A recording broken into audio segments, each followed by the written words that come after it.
Hi everyone, my name is Emmanuel and I'm your host for tonight, founder, creator of How About Some Marketing, SEO and digital marketing consultant, and obviously throw some AI into the mix. We have some music, let me just turn it down a little bit. I see we have already some people joining us, being live with us. Feel free to say hello. I'm going to bring our guest, Emily, to the virtual stage. Hi, Emily. Hi, Emmanuel. Hi, everyone. Drop in. I'm curious to know where you are from. Please put in your location where you're joining us tonight live from. I see Larissa putting hello. We're just gonna give everyone Arkansas, USA. I know who that person is. I'm gonna. We got Toronto. Hello, Toronto. Toronto, Canada.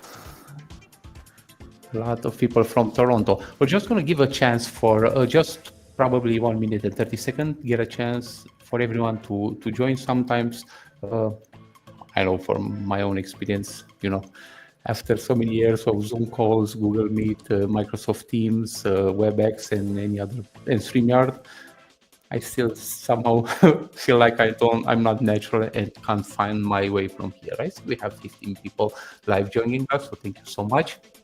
We're live on LinkedIn, we're live on YouTube, and we're live on Instagram, and I believe Facebook as well. So many people will comment, will interact.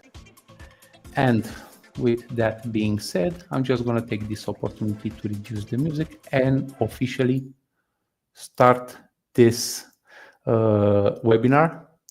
Hi everyone, and thank you so much for joining us. We have somebody from Berlin, Germany. Hi, nice to have you here. I'm not sure what time it is there, but I'm assuming that you made a significant effort to be here present live with us. So thank you, and I appreciate for that. My name is Emmanuel Petrescu, founder of How About Some Marketing. Well, thank you so much for being here. And what is How About Some Marketing? Well, How About Some Marketing essentially is the go-to resource for marketing-savvy business owners and marketing professionals, offering a platform to enhance their marketing skills, gain actionable insights, and provide growth opportunities while providing a supporting community with resources that are time-efficient and cost-effective for the long-term business success. If you are not, please go to howaboutsommarketing.com and subscribe to the newsletter. I wouldn't be much of a marketer myself, right, if I didn't take each opportunity to encourage people to go and subscribe to our newsletter, to the site. Over there, you'll find previous past recordings, upcoming events that we're putting together, and many other useful information. Before we dive right in, I just want to take a moment to give a shout out to our partners that have been with us, some more recently, others from the beginning. So Organic Growth, our friend Kevin Carney, Aspirational Marketing, a marketing agency from Toronto, led by Joachim Koch, Toronto Marketing Hub, our friends Daniel and Pablo, and where I actually met and saw today's guest. We'll get to learn more about that a little bit later on. Level Up Media, our dear friend Igor Petrov, where we recorded the past episode in his studio as well. Global Center for FinTech Innovation Canada, and last but not least, Toronto B2B Marketing Community, which also have their own event this time next week. So if you're in Toronto and you want to connect with other marketers and watch a great presentation and have a pleasant evening, search for Toronto B2B Marketing Community and their event. You can also feel free to email us for more details as well. Now, before we dive right in and introduce the guest, I do want to remind everyone that we do have a chat option over there in the platform that you're watching, either LinkedIn, either YouTube, or on StreamYard. So feel free to engage, to interact, to post questions, and we will address them, some at the end, some during the presentation, depends on the question and how timely sensitive they are. That being said, it's my pleasure and privilege to introduce you to tonight's guest, Emilly Gama. Emily is a Toronto-based social media and content strategist with 7+ years of experience turning insights into stories. She works for Nestle, where she drives the social media content strategy of powerhouse brands like Nescafe, Häagen-Dazs, and Aero. I think I pronounced that correctly. Blending sharp consumer insights with creativity to build content strategies that cut through the noise. Emily is passionate about personalization and believes the best campaigns don't just reach audiences, but they move them. It's my privilege and pleasure to turn everything to our uh, guest, Emilly Gama. And Emily, is there anything in your bio that I've missed that you would like I to think share? that's really perfect. I'm gonna ask if I can add that to my LinkedIn because I really like your bio for me. Excellent. Thank I have you. help with my assistant, Oh, I can see. also Martin. But yeah, thank you so much. The virtual stage is Thank yours you now. so much. I'm super excited to be here. I'm gonna share my screen. Excellent. It might take me a few seconds because I'm not familiar. Okay, I found it. It wasn't that hard. And we're gonna play around. And Sabrina, shout out to Sabrina and Kevin who's helping us. They're on the backstage, making sure the layouts are okay, monitoring the comments, Okay. and everything else. And something I do tell all my guests is I sometimes monitor and interfere, but amazing. That being said, Okay, so can you see my screen? Is it full screen for you guys? I can for sure. Okay. Maybe we can get a comment or a thumbs up or anything like that, just one or two to confirm that everybody sees the screen. And I believe this is more productive and I can actually remove.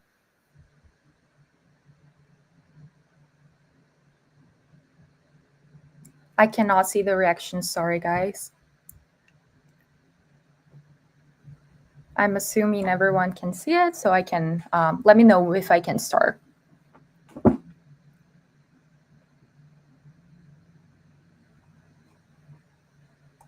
Any moment. Okay, it's now full. I just went back to stage to just double check. All right, so let's have some fun, and I hope you learned something new today. If not, that you can kind of just refresh what you already know. So today we're going to discuss about finding how to find deeper connections with your audience, creator, and through creator marketing. And when I mean creator marketing, I actually mean influencer marketing. That those names are interchangeable for some people, but it's how we can kind of connect and build trust with the audience using real people, other human beings.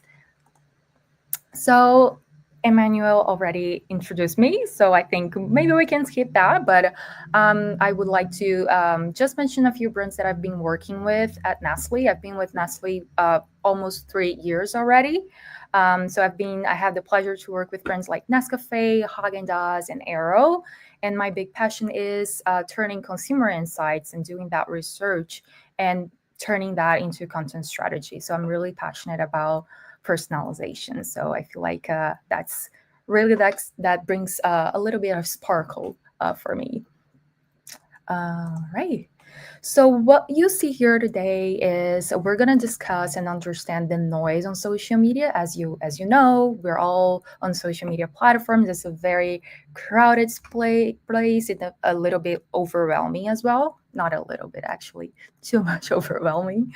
And we're going to discuss why authenticity drives connection and how to do that, and also how to turn those consumer insights into content that really resonates. So I'll also share some real examples from works that I've done and campaigns that I've worked on, other brands that inspire me because I'm also a consumer. We all work with marketing, but we can't forget that we're also consumers, and some practical tips. So let's get started. So, in a crowded digital world, standing out, it's a matter of survival, actually. So, if you think about your habits, how you behave on social media, what catch your attention, you can ask yourself and how you work with your brands if you're really connecting with your consumers or you're people are just scrolling past your content. What is your goal when you have a content calendar and a content strategy? Are you just filling the gaps and posting some content for the sake of it, or are you really connecting with your audience and learning their behavior from that content and tailoring that content for them? So I have a question before we move forward. I want all of you to put in the chat, if possible, what makes you stop scrolling. Think about a video or image that you saw maybe earlier today or yesterday or this week, whatever, that made you share. That made you share with somebody. That made you stop scrolling and then you share with somebody. So I'll give you a few seconds, but think about, was it a powerful opening line or a hook at the beginning, maybe a raw or very informative or maybe an emotional moment, something visually weird or surprising, a relatable quote or meme, a creator you already trust. So I'll let you like put in the chat, drop there, and then We have it on screen. Brian said high impact visuals or headline. Okay. So do you remember, if you want to put an example, for example, if you remember if it was from a brand or if it was from a creator, or you don't know, it was just like a meme, but just try to remember what was the topic of the video. In the meantime, Kevin has put in two things: topic relevance to me, Here, emotional. interesting perspective. Another comment here: when someone breaks the fourth wall and speaks directly to us. Okay, so I'll save those answers and we'll go back to that a few slides later. So I want to talk about a few things and then we're gonna see if that makes sense with what I'm gonna present here. Okay. There was a few emotional moments and Yeah, a lot visually of emotional moments, right? So let's understand a little bit the noise on social. There is an attention crisis for sure, like attention, but attention isn't shrinking. Like we always mention that, oh, well, yeah, we have like a short span of attention, but it's very selective actually. So if we think about the average person is exposed to 6K up to 10K ads per day. Of course, this depends on the location this person lives. But imagine if you live in Toronto or New York, that's probably it. And this is gonna include like ads from TV, radio, print media, not only social media, but outdoor advertising. This is the amount of ads we see on average per day. And we don't notice. Like it's almost unconscious at this point, right? But 80% of consumers say they ignore traditional ads, according to HubSpot. If there's someone here that works at HubSpot, just say hi. So 80% of consumers say being treated like a person, not a number, is critical to winning their business. And when it comes to that, we have in Canada, I'm talking about Canadian statistics because that's where my research is. We have more than 31 million people on social media. And on average, the Canadian adult, they spend more than 9 hours per day on social apps. That's a lot. That's a lot scrolling, a lot of content and selecting what you see and what you skip, right? So if we think about that, social media is really the place where you connect with your audience. Your audience is there like more than 9 hours per day, and if you don't take this seriously, if you take social media for granted and actually you don't create for social but you adapt other content that you have for all the media platforms and you just throw it on social expecting that this will work, it's time to restart thinking this strategy. Okay, so social media is an integral part in building the brand reputation. We've seen so many times brands making and breaking because of a crisis in social media, something that happened or somebody posted, and or even the brand posting something controversial.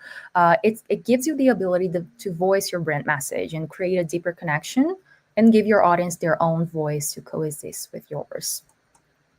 So with that being said, authenticity is the new currency. And when we talk about consumers, they are tuning out corporate messaging. The brands on social before, if you remember the time where brands were not on social. That was a, I may be kind of revealing my age here, but there was a time that brands were not on social, and it was so different. And when brands started to come to social media, the users started to get worried that it would be too much. It would lose its purpose, right? But the brands that do well on social, they actually behave like a creator. They actually behave like they're a human, not like a corporate messaging kind of tone. So they're turning into real human voices. We're no longer in an age where a very polished, glossy brand ad will build the loyalty. So today, people trust people, and creators and brands share a product they truly use or a story they genuinely relate to.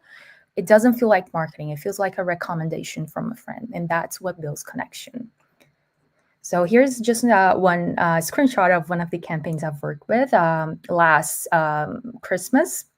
Was for Maison Perrier's, one of the water brands, and we did a campaign with many creators to kind of launch these new flavors and bring awareness and make people kind of relate and aware. So leveraging that audience that person built and they know so well, we give them that license to create a content for us, of course, with all the approval process, but they know their audience so well and they trust that person. So that's a good way to kind of bring more awareness to your brand without only having the brand assets and polished ads. So, with a quiz, let's check the quiz, the answers. So, I know a lot of you mentioned emotion, something emotional, something that somebody mentioned when you break the fourth wall and talk to the camera. Emotional moments and Yes. visually impactful. Perfect. So it's almost never the perfect product shot when we think about it. It's always something human, emotional, or even unexpected, the surprise element. So that's what we're here to unpack today. So let's go. Right. So I'll just gonna go over a little bit of the content strategy, how we can build that. So before going on social or just doing an audit of what you already have and kind of reviewing your strategy. What is your brand purpose, right? It's way more than a tagline, but what do you stand for? What does your brand stand for? What is the story that you want to tell with your brand? So you have to have that really clear. And what is the personality of the brand? What is the tone? Is that brand? I like to kind of the persona is so real. I like to treat my brand as the persona itself. So I see my specific brand as a specific person, and sometimes it can be a celebrity that helps me visualize how my brand acts and speaks. But that's a helpful tip if you're having trouble kind of trying to find that voice. I know some people say, oh, okay, my brand is like Zendaya because she's funny and bold or something like that. So you can kind of attribute your brand persona to a specific celebrity that makes you kind of visualize it better. So uh, also very important to consider here audience empathy, content built around real human needs and moments, consistency, frequency, and unified voice across owned, earned, and paid media. So you're gonna have how many posts you're gonna post per week, per day. So who knows? But unified voice is very important as well because you're gonna have multiple platforms, but you have to keep it consistent. It doesn't work if you use a certain tone in one and a different tone in another one. Of course, the content is going to be different from one to another. You have to tailor your content, but the voice and the consistency has to be there. And we cannot forget the last two pillars, the cultural relevance, a content that taps into current events, trends, movements. You have to be part of the culture. You don't want your brand to be just a product or a set of products or a portfolio, but you want your brand to be cultural, an experience. So that's how it's going to be remembered. And build your content ecosystem. So the Hero Hub Help model by Google's framework is really going to help you to kind of to structure your content ecosystem here. Okay, next one. So with that being said, why would we or you work with creators, influencers? So creators, they're going to act as cultural translators. People don't want to feel they're being sold to, they want to be seen. they want to be a knowledge, and they want to see themselves in that product or in that something. So I have some stats here from actually TikTok. So 58% of TikTok users say they're more likely to trust brands after learning about them from TikTok creators versus when they see an ad in their feed. Most likely, they will just keep the ad, and if they see a creator they already trust, they'll give it a try and they'll trust. They'll trust. So also, it's important to mention one thing that I love, and I'm an advocate for the lo-fi aesthetic, as you noticed already. So 33% of ads, they're lo-fi or unpolished, see 33% stronger consideration. So polish is when you see like a perfect shot or the perfect lighting, everything is very very perfect, very studio produced, and lo-fi aesthetic is very native to social, right? It looks like an organic post. It's very native. You won't notice it's from a brand until you kind of maybe you watch until the end, but it's gonna kind of trick you there. So also entertain, draw viewers in. So we can't forget social is about entertainment. The TikTok audience watches entertaining ads for 1.3 times longer than ads that do not have any entertainment value. So yes, what I said, social is entertainment. People go there to scroll and have some laughs or learn something new, but it can never be too serious. It really depends on your niche, of course, but for most part of brands, it's kind of not taking yourself too seriously, not being so polished, so corporate, and adapting your language to that space. So whatever works for TV, not necessarily will work for social. So use your authentic storytelling and creation of a unique voice as a strategy to stand out. So here we have a few examples of a few influencer content with a partnership between KitKat and hockey season. So it was very fun to work with them. I'll show some videos, actually play some videos after, so you can see most recent examples. Oh, it's playing already. So this is one of the campaigns, the brands that I work with. Arrow shows up on social like a very funny, silly friend, and we lean a lot into meme culture, cultural moments. For example, the Oscar is happening. We try to see how we can, join the conversation if it makes sense to the brand. So we are that friend. We're the silly friend that makes your day a little bit lighter. So we try to do like everything with a smart timing, audience insight, and an understanding of what makes people stop scrolling. I'll play this ad here, and then you see the difference from the other content we've been producing. This is like very produced, created like for TV, and then we reused on social. Moral of the story, it didn't perform that well on social because you can see it's an ad for TV.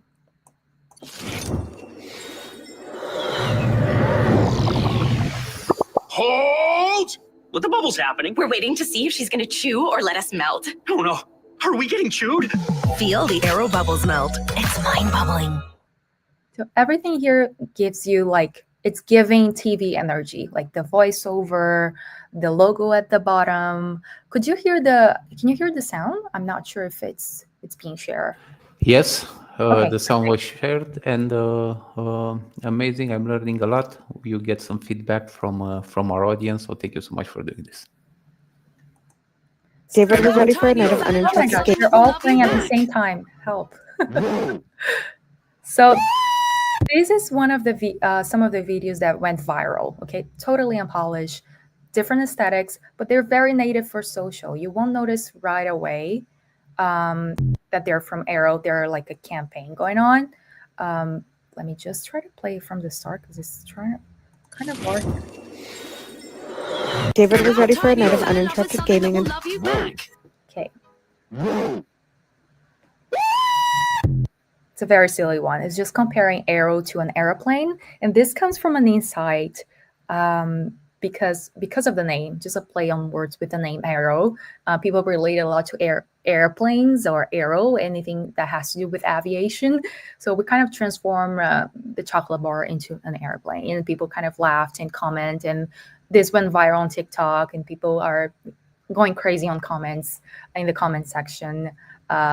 with very chaotic comments and posts.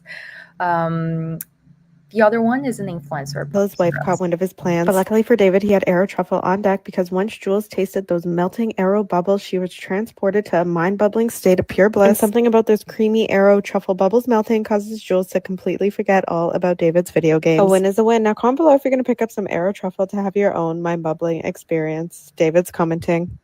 I love the call to action in the end that Davies comments. So it's kind of inviting everyone to engage with the video, and it's very different. So you see that this one performs so much better than the TV ad spot that we also posted earlier because it's very polished. This is more authentic.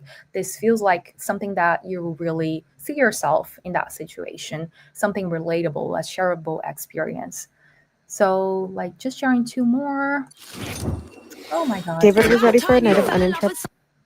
I'm having a few. David was ready for a night of. With my. Something that will love you back. And that, my friends, is house music. It doesn't judge you, and I won't either. Okay, so let me see if this one will work. No. Yes. Oh my gosh. Come with me for my. I don't know what's happening. Sorry. David. It's jumping like crazy. David was ready for a night of uninterrupted gaming and. Okay, this is the last one. It's a very silly. Those are very silly, playful, like bubbly content that really resonates with the brand. And if we talk about social and Gen Z, that's what they consume. They want to just chaos and authentic content that makes them laugh and makes them share with their friends. So we're leaning heavily on that part. So 70% of Gen Z follow influencers who reflect their personal value. People want to see someone experience your product, sharing a point of view, or just vibing with a trend. Whether you're working with creators or posting from your own handle, personality, participation are your greatest assets. So here we can see a little bit of the difference between traditional brand posts and a creator style brand post. So traditional ones will be like super polished, corporate tone, static CTA, one-way messaging is like you communicating as a brand and they're just passively receiving the message. And the creator style brand post is shows behind the scenes, more DIY aesthetics, casual voice, captions, emojis, a come with me style narrative, do it, hyper personalization. And this doesn't mean that it's only possible for a creator to do that type of content. There are many brands that do creator style brand posts, as you can.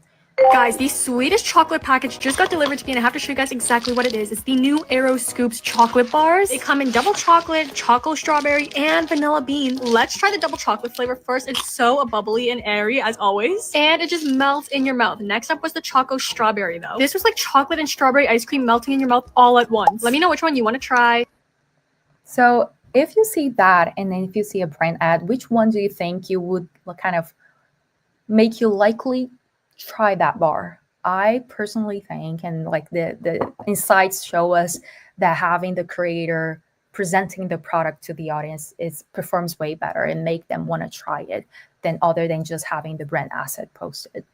Somebody put in the comments. So I want to share here. Sorry. Somebody put in the comments. You see an ad like the TV one, and your brain already looks for a skip button. Yes, totally. I do it too. I won't lie. Sometimes I stay a little bit longer because as like we work with that, so I want to see the other brands' ads. But as a consumer, I'm not on TikTok to see ads, like or Instagram. I'm watching my reels. I want to have a good time, and we're all consumers. So when we're doing our own things, our own strategies, we have to put ourselves in the consumer shoes, but also remember we are the consumers as well. Like think about how you act towards like the brands that you really like and how you wanted to feel, acknowledge, or seen in their content. So that would kind of help guide you through. It will not be the same strategy you use for your brand, but kind of makes kind of that shift in mindset. So I have two examples here that I love. These, if you don't follow them, please do. They're amazing. Duolingo and Ryanair, they have unhinged brand voice, consistent character, and a platform native humor. So the Duolingo, I think we all know, is a very funny account. Recently, they post about the death of Duo, their mascot. So what happened with the death of Duo, the Duolingo, is that Dua Lipa posted about it, and that was super funny because it went super viral, and then Dua Lipa received actually the Duolingo social media team sent Dua Lipa a package with all Duo's belongings. So she kind of pretending she's the widow.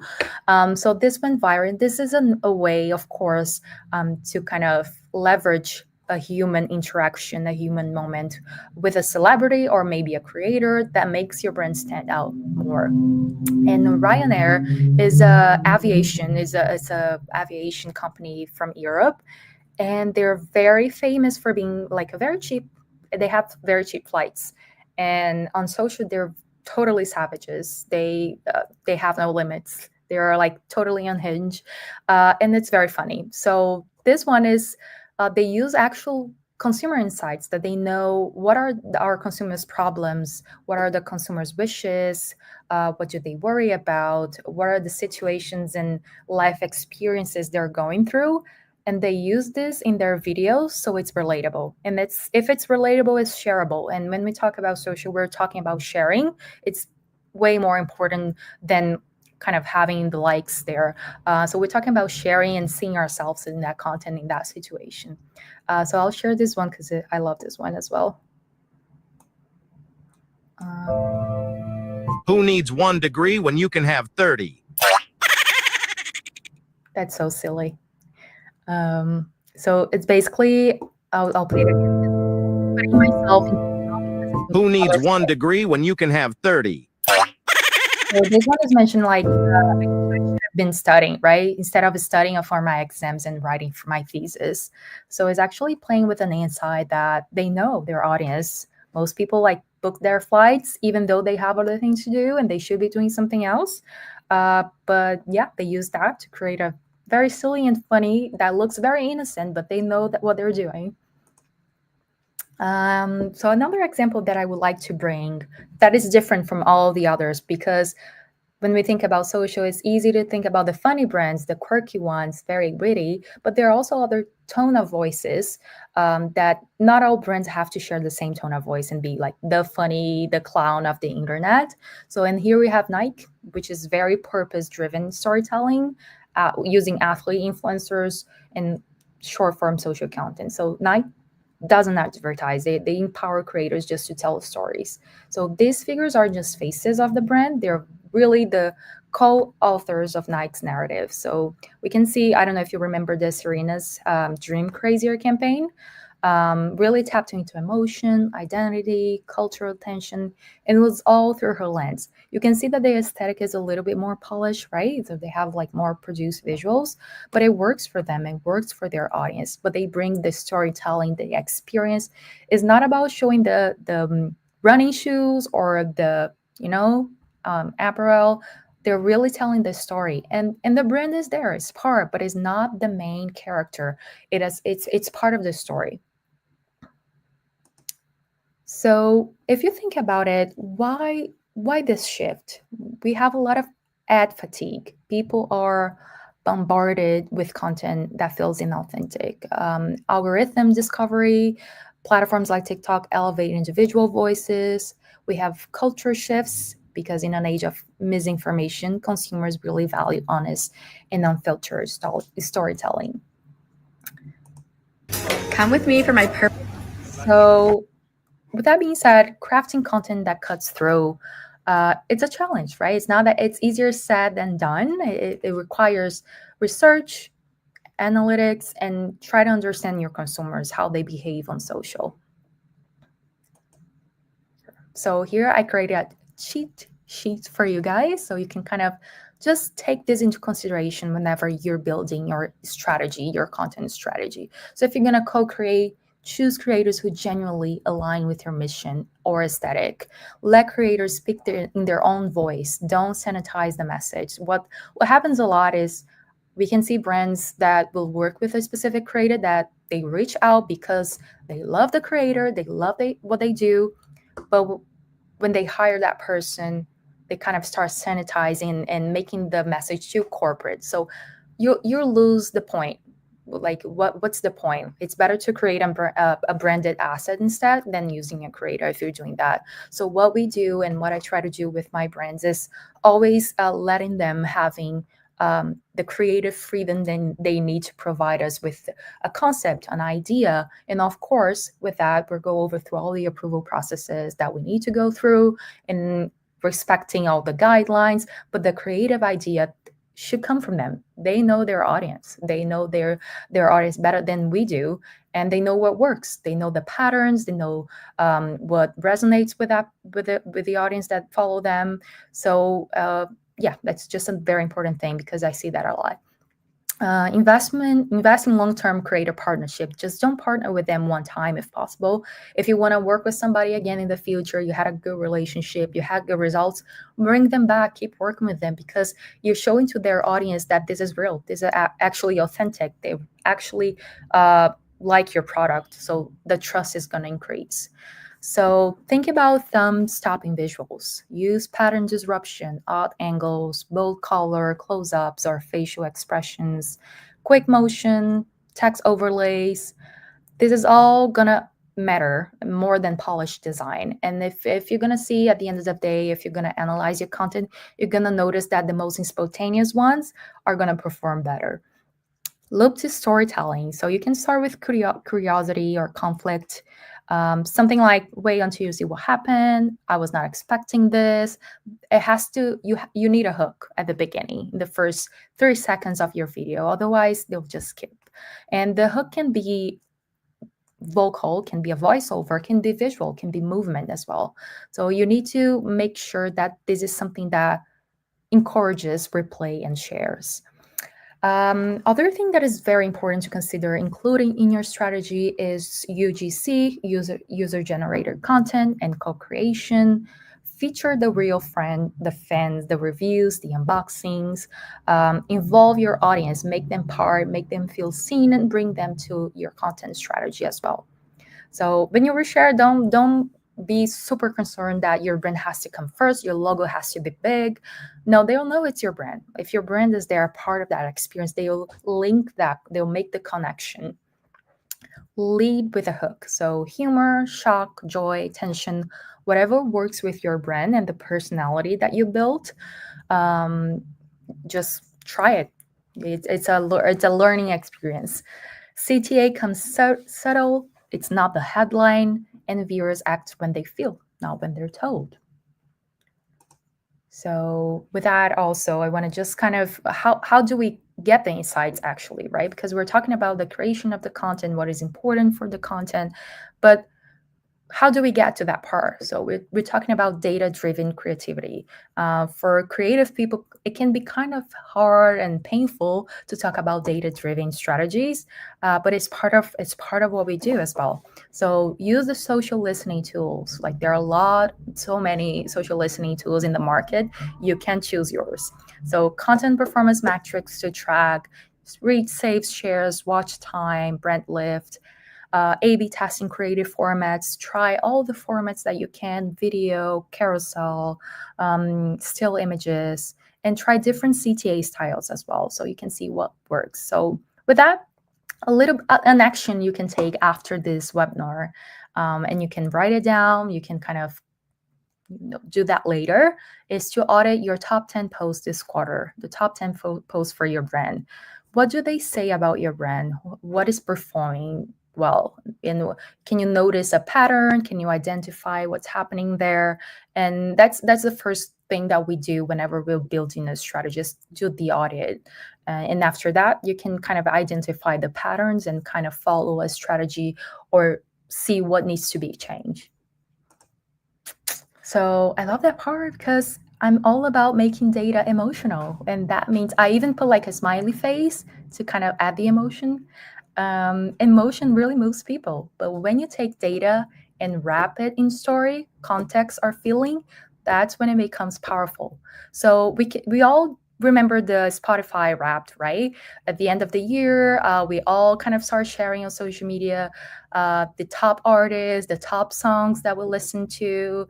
this is pure data. So what is the difference? They made data personal, relatable, shareable, and emotional. It could be just like more data, but no, they thought like, no, let's turn this actually into content, right? So here's what I mean. A pie chart doesn't go viral, but a Spotify Wrapped that says you listen to Beyonce like 9,000 times get posted, that gets viral and shared. So take your audience behavior, feedback, or preferences and turn that into stories they feel connected to.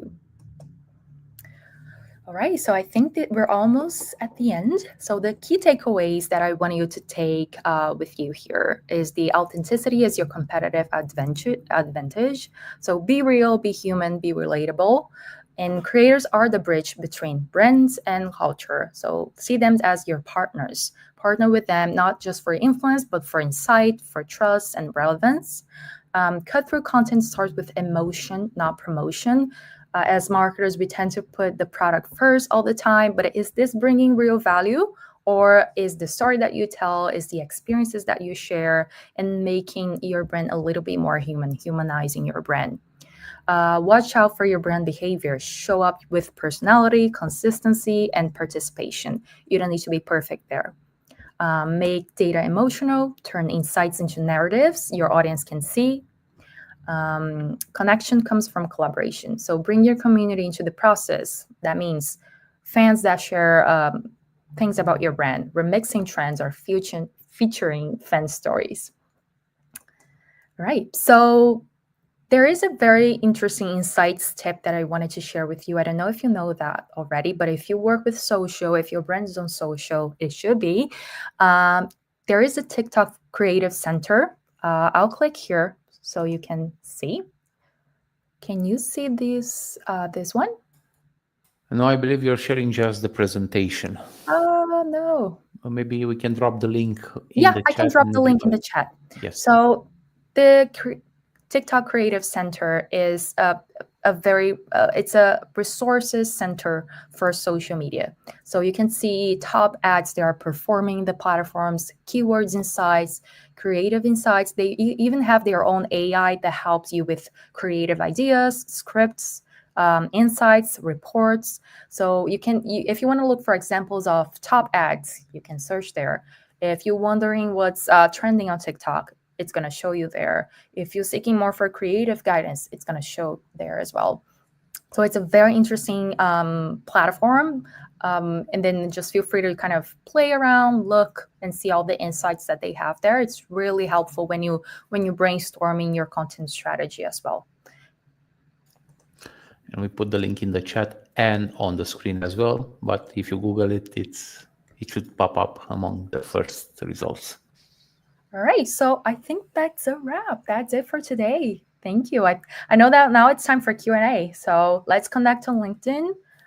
If we don't have each other already, please feel free to add me there, and then we can also continue the conversation. Or if you have questions another day, more than happy to connect with you. Let's keep this for 20 more seconds so people have time to scan the QR code. And obviously, I'll take this opportunity to remind everyone to please go to howbossmarketing.com, go to the newsletter section and sign up for the newsletter. We're going to be sending today's recording and links, and hopefully you'll be sharing the presentation as well, if you're okay with that, with our participants. Yes. And with that, I think everybody has had an opportunity to connect. Now, before the question and answer, I do want to take an opportunity to come back to all the questions addressed and comments addressed during the presentation. Now, you made a mention revealing your age. Now, I should reveal my age because I remember a time when there was like no social media. So it's actually beyond brands being present on social. There were no social media at all. And I'm not sure. I'm from the same time. I didn't grow up with social media. Excellent. So I'm going to take a moment and put in on the screen Brian's comment. He's also a friend of How Boss Marketing. Old Navy, new moves. Lindsay Lohan Summer 25 campaign. I just saw that one. It's amazing. Any comments? I haven't seen it, so I'll let you maybe take a couple of seconds. Yes. So I saw that campaign, I think yesterday.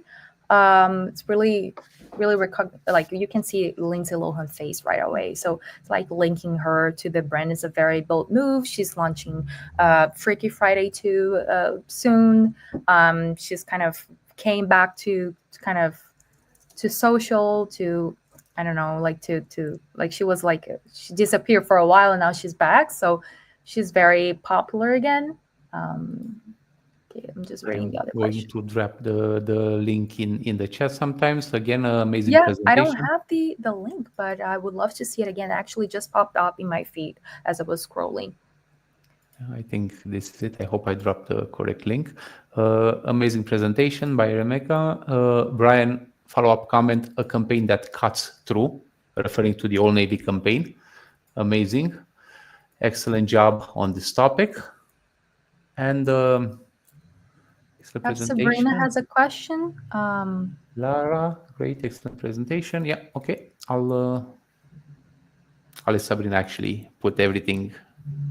Okay, so one question I have, when should brands use creator marketing? When they want to drive brand recognition, volume of sales, both? A previous guest on the show mentioned that brands should be careful with expecting lots of conversions with influencer marketing because the influencer's audience is there for the influencer, not necessarily for the brand. I agree. It's not necessarily like bottom of the funnel. I would say it's more for awareness. If you're launching something new, if you want to bring awareness for a certain thing, bringing the influencer campaigns because they're going to help build that trust that eventually will result in sales, but maybe not right away. It's a long-term game. Excellent question. Excellent answer. What are your thoughts on athletes and sponsored by products, events sponsored by brands? Is it worth it if it's just stickers, clothing, and banners? I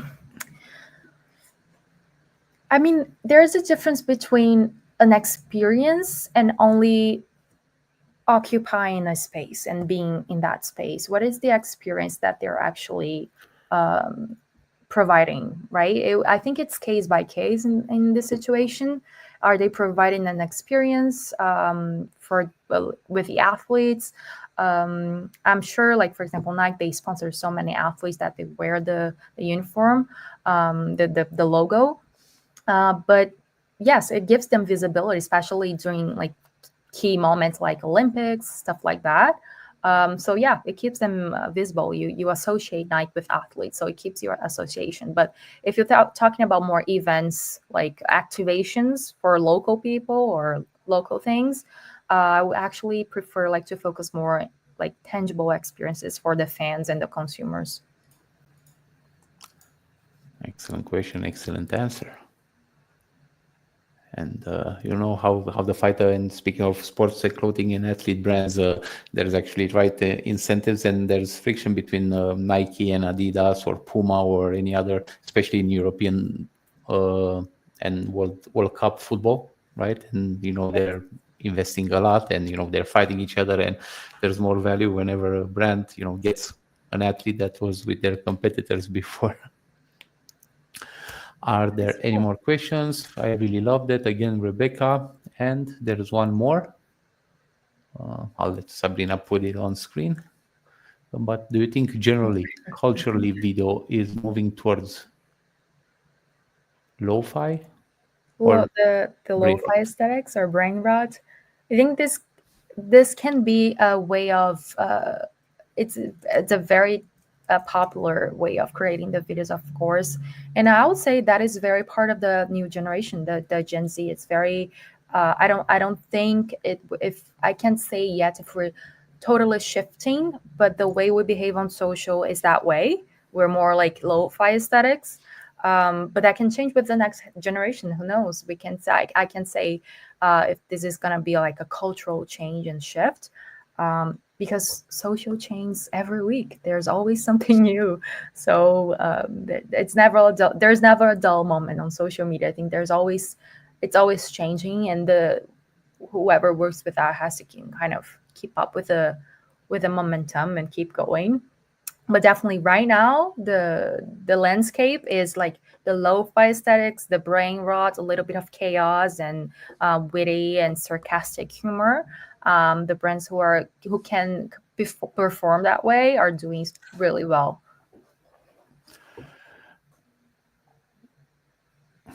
Another one. Great question, Sabrina. Curious across all demographics, do you see older generations also like being spoken to honestly as well? Have you worked on any campaigns targeted towards non-Gen Zers in Alpha? I've worked in campaigns talk more for alpha boomers with the specific brands that have an older demographics, and it is totally different. It's kind of it's starting. It's way more polished because it's a different generation. If they see an ad that is like looks like a TikTok, they're not going to trust. That's going to be the complete opposite actually. So yes, it's very different. It's not the same strategy at all. Like the tone has to be different, and it will be according to the brand, because if the brand has that audience, I suppose the brand also will use the same tone and kind of aesthetics that it's required for the demographics. Excellent question, excellent answer. Have covered this already, but I do have a question. You mentioned influencers. Where do you find them? Okay, yeah. So there are some software and platforms that you can you have platforms to manage social media, right? So there are platforms as well to manage influencer campaigns, but not necessarily you need to use them. It's way easier. You can find them easier. You can just search for any influencer you want through those platforms. But if you don't, for example, if your team doesn't have the budget, if that's not in your budget, you can just search. You go on social media and then you're gonna try to search manually for those people, look for hashtags or maybe similar profiles or similar people that you already know, and you want somebody with a kind of similar audience and similar content strategy. So you're going to go there and just manually search for them. There's always that. But I would say having the platform, it's a game changer, because for the workflow, it's just so much faster for you to you can filter, select by topic, where is the country the person is from, or especially when we're working in Canada, most of the influencers we see and follow are from the states, right? So if you want to be very specific, sometimes it can be hard to find our influencers from here, and the platforms really help us kind of filter by age, demographics, and cities, whatever you can imagine, you can filter, and then you're gonna see that list of all the influencers. So there are some, what is the name of the one I used previously? I forgot. I think it's Meltwater. Meltwater is a pretty popular one that you can kind of manage the whole influencer campaign. But yeah, so there is this one would be great if the team has the budget to kind of have this. That would be amazing. A platform also kind of like validates the influencer. Yes. We all heard stories, and feel free to share if you have any examples of a high brand reaching out to the wrong influencers that had a history of the wrong comments and all the other stuff. Feel free I'll to say share. the platforms don't exactly pick if they commented something. That would be like a manual thing. And then whenever I'm working with an influencer, I will scroll like forever to see if I find something that is controversial that we don't align with.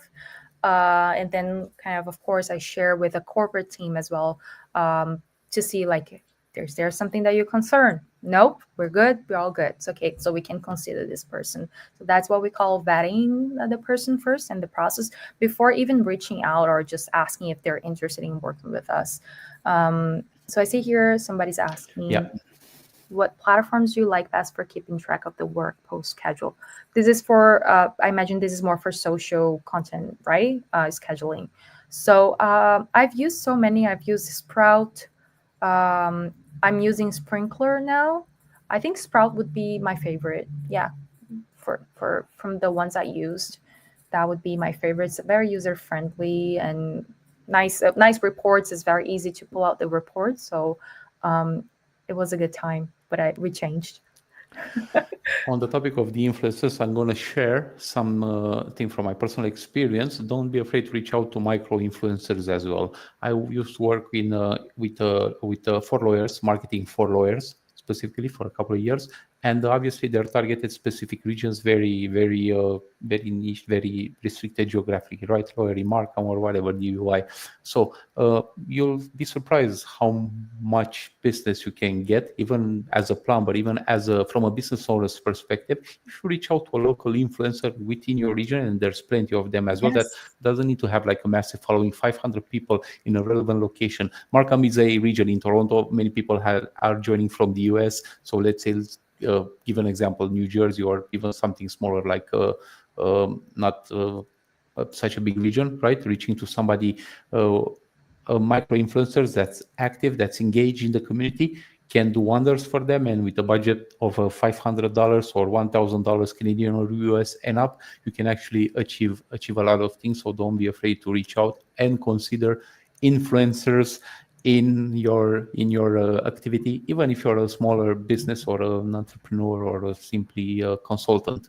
Yes, Be free to reach out. that's true. That's very true. Like we've done before with micro influencers, the one who has like not even 10K, they like have maybe 3,000 followers or 5,000 followers. They're very small, but they have a very loyal fan base, and the ones who follow them really follow what they do. So sometimes it's better to work with many micro influencers than paying just one, a big one, and it's gonna amplify more your message. As an artist, you need only 1,100 true fans, or 1,000, I think it was 100, and it's probably similar to businesses as well. Do we have any more questions for Emilly before we wrap up? We're actually close to the hour. It's amazing. I hope everybody took notes. I know for sure I did. Digital, writing on my computer and on paper as well, and I'll try to apply as much of the things that Emilly shared with us. After this call, I'll probably go and buy one of those chocolate bars that you showed. Yes, because please. I'll do that. We have a thank you, Brian. Thank you, Emmanuel. Thank you, Brian, Thank you, for Brian. joining us.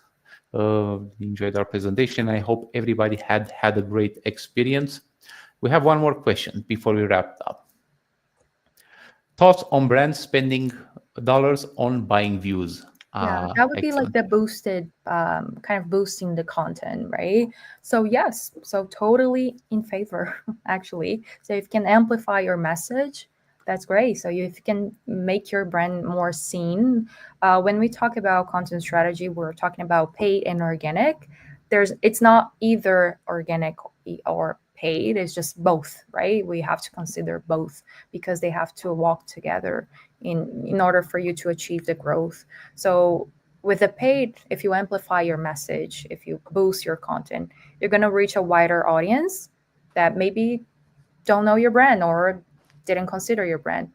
But what's going to make them stay is the organic posts that you kind of going to connect with them daily. So those are different goals. I would say the paid one is more either for conversion already or a wide awareness, and the organic one is really for keeping them and building that community and trust.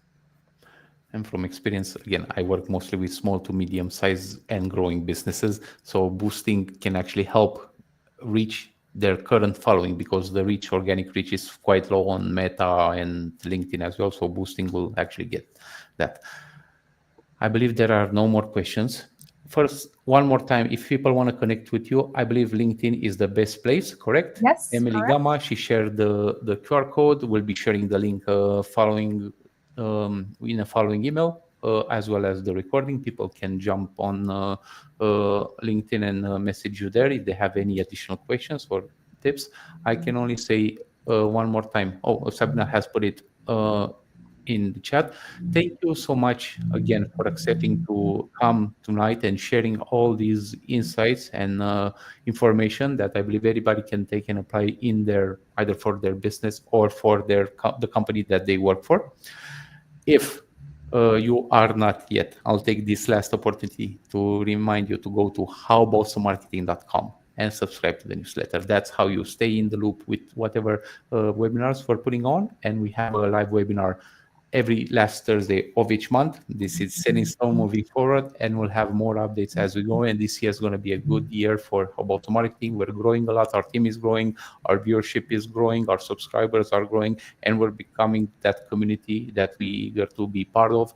The reason I started How About Marketing is because I myself, as a professional, I was either one teaching other business owners and educating them because they were paying for a service but didn't really understand what they were paying for, but also had my own needs as a professional. Where should I get my information? Where can I ask my peers, who have gone through this, and not go to the frustration of experiencing some things myself? And that's the reason why How About Marketing came to being. That being said, we're at the hour. Thank you so much. Thank you so much, Emily. Howaboutsmarketing.com. And we have a really, really special guest next month, June 26th, I believe. So make sure that you're subscribed so you get that information. That being said, thank you so much. Ending the stream right now.